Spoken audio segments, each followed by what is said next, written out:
અરવિંદભાઈ કેજરીવાલા સાહેબના ધર્મપત્ની સુનીતાબેન ડેડિયાપાડા ખાતે રવાના થઈ ચૂક્યા, યાની કે પહોંચી ચૂક્યા છે।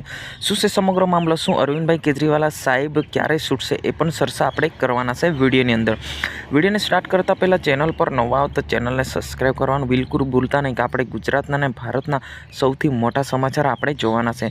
અરવિંદભાઈ કેજરીવાલા સાહેબના ધર્મપત્ની સુનીતાબેન શું કહ્યું એ પણ આપણે ડિટેલમાં વાત કરવાના છે।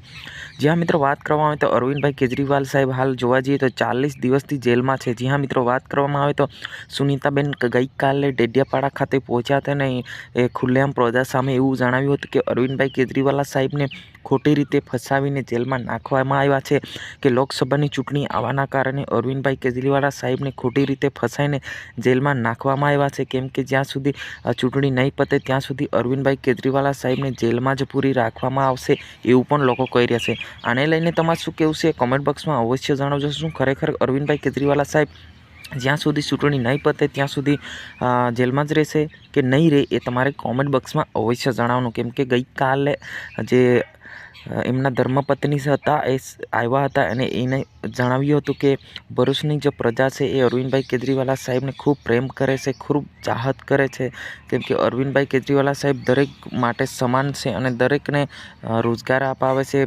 બધી સુવિધાઓ પૂરી પાડે છે એવું બી લોકો કહી રહ્યા છે। અને જે ધર્મપત્ની હતા એ ગઈકાલે ભારી સંખ્યામાં એમને સ્વાગત કરવામાં આવ્યું હતું અને ભારી સંખ્યામાં એમને ભરૂચની અંદર યાની કે ડેડિયાપાડા, સાગબારા બધી જગ્યાઓ એમની રેલીઓ કરવામાં આવી હતી।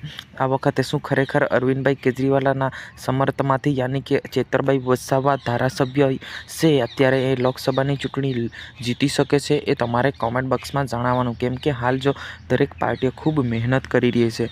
જ્યાં મિત્રો હું આશા કરું છું તમને બધી જ ડિટેલ જાણકારી મળી ગઈ છે। આ હતા આજના સમાચાર। જય હિન્દ, જય ભારત।